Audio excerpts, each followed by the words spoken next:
Hello everyone, I hope you all are fine and welcome back to my YouTube channel Trending IELTS. My today's cue card is Describe a time you got lost in a place you didn't know about. एक ऐसे time के बारे में describe करो जब आप गुम हो गए एक ऐसी प्लेस पर जिसके बारे में आपको पता नहीं था. And the bullet points for this cue card are when did it happen, कब ये हुआ, हु वाज विद यू, आपके साथ कौन था, व्हाट डिड यू डू, आपने क्या किया, how you felt about it, और उसके बारे में आपको कैसा फील हुआ. And so the sample answer is getting lost in unfamiliar places is very common for everyone.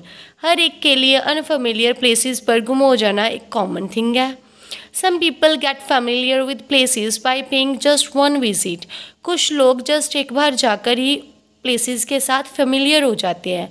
Whereas I am not this kind of person, मगर मैं इस तरह का पर्सन नहीं हूँ. Learning about directions and routes is not a piece of cake. A piece of cake is an idiom which means something that is easy to do. Learning about directions and routes is not a piece of cake for me, which means कि directions के बारे में और routes के बारे में जानना मेरे लिए easy task नहीं है. सीखना मेरे लिए इजी टास्क नहीं है. ड्यू टू दिस इसी वजह से I usually face problems and get lost. इसी वजह से मुझको प्रॉब्लम्स फेस करनी पड़ती है और मैं गुम हो जाता हूँ. वन सच इंसिडेंट दैट, ऐसा ही एक इंसिडेंट जो cannot forget happened with me almost 3 years अगो. ऐसा ही एक इंसिडेंट जो मैं कभी भी भूल नहीं सकता मेरे साथ 3 साल पहले हुआ. And I have covered the answer of the first bullet point. When did it happen? Almost 3 years ago. And now I am going to share with you the answer of the second bullet point, and that is who was with you. At that time, I was going to meet my uncle who lives in Ludhiana. उस time पर मैं जा रहा था अपने uncle को मिलने के लिए जो लुधियाना में रहते हैं. Before that I used to travel with my parents. उससे पहले मैं हमेशा ट्रैवल करता था अपने पेरेंट्स के साथ. But that time they had an urgent work and my uncle was suffering from health issues. उस टाइम पर मेरे पेरेंट्स को एक अर्जेंट वर्क था और मेरे अंकल जो थे वो सफ़र कर रहे थे हेल्थ इशूज़ से. So going over there was necessary for me. So वहाँ पर जाना मेरे लिए नेसेसरी था. And my parents insisted me to go there alone. इसीलिए मेरे पेरेंट्स ने इंसिस्ट किया मुझको वहाँ पर अकेला जाने के लिए. And the third bullet point is what did you do. My father dropped me at bus stand. From there I boarded a bus and I told the conductor to let me know when the bus reached at Bharat Nagar Chowk. तो इसीलिए मेरे father ने मुझको bus stand पर छोड़ दिया और वहाँ से मैंने बस पकड़ी और मैंने कंडक्टर को कह दिया कि मुझको इन्फॉर्म कर दें जब बस जो है वो भारत नगर चौक में पहुँच जाए. Because my uncle's house was stones throw away. Stones throw away means कुछ दूरी पर था, क्योंकि मेरे अंकल का घर उससे कुछ दूरी पर ही था. फ्रॉम दैट चौक लिख सकते हो आप. But the conductor forgot about informing मी. मगर कंडक्टर को क्या हो गया कि भूल गया मुझको बताने का. And I had to go to bus stand. इसीलिए मुझको जाना पड़ा बस स्टैंड में. I got panic. मैं पैनिक हो गया because I didn't know about the routes of Bharat Nagar from the bus stand. क्योंकि मुझको रूट्स नहीं पता थे भारत नगर के बस स्टैंड से. इन नर्वसनेस में I started finding the autos, but the strike of autos add fuel to fire. Add fuel to fire again is an idiom which means make a bad situation even worse than it is. तो क्या हुआ, मैंने autos को ढूंढना start कर दिया nervousness में, मगर ऑटोज़ की स्ट्राइक की वजह से जो बैड सिचुएशन थी वो उससे भी वर्स हो गई. Then I remembered the instructions of my father and started using the Google map on my mobile phone. उसके बाद मैंने याद की अपने फादर की इंस्ट्रक्शंस को और मैंने गूगल मैप को यूज़ करना स्टार्ट कर दिया अपने मोबाइल फ़ोन पर. So I followed the way it showed. तो मैंने वो फॉलो किया वे जो उसने दिखाया. It was a great puzzle for me. वो मेरे लिए काफ़ी ज़्यादा पज़ल की तरह था. Many times I observed that after struggling a lot reached the same place where I started and by any how at last I reached at my uncle's house.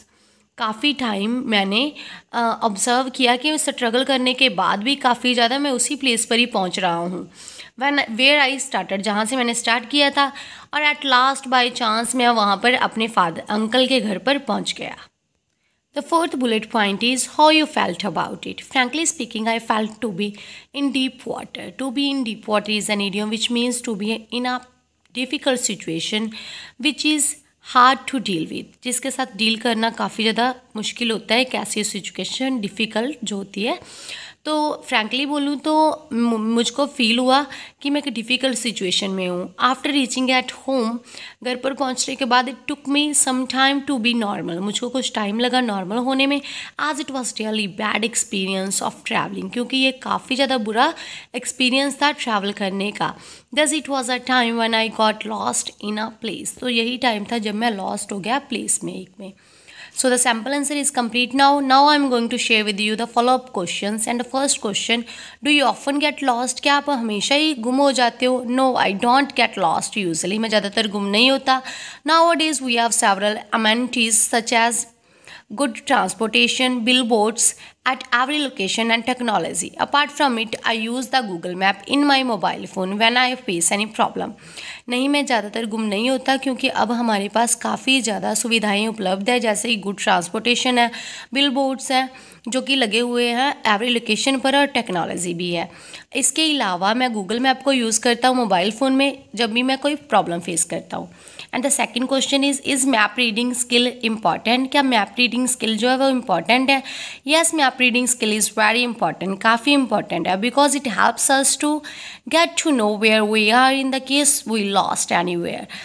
ये हमें हेल्प करती है ये जानने के लिए कि हम कहाँ पर हैं अगर हम कहीं कभार गुम हो भी जाएं तो। And the third question, are some people good at map reading than others? क्या कुछ लोग मैप रीडिंग में अच्छे होते हैं दूसरों की बजाय? And the answer is yes, some people are good at map reading than others. कुछ लोग अच्छे होते हैं मैप रीडिंग में दूसरों की बजाय, because some people have ability to learn the things easily as compare to others, क्योंकि उनमें एबिलिटी होती है थिंग्स को ईजिली लर्न करने की बाकियों की बजाय। The fourth question is why some people like travelling to other places? कुछ लोगों को दूसरी प्लेसेस में ट्रैवल करना क्यों अच्छा लगता है? And the answer is some people like to travel to other places because due to their hectic schedule they want to get relief and sometimes they want to know about the culture of those places.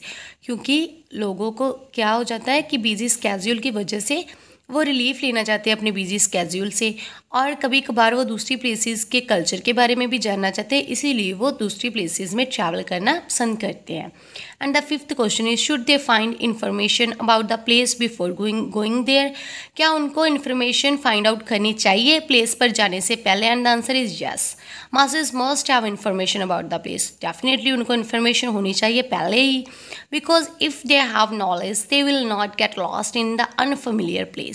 अगर उनको knowledge होगी तो वो unfamiliar place में गुम नहीं होंगे and will not face any problem over there, और कोई भी प्रॉब्लम को फेस नहीं करेंगे वहाँ पर।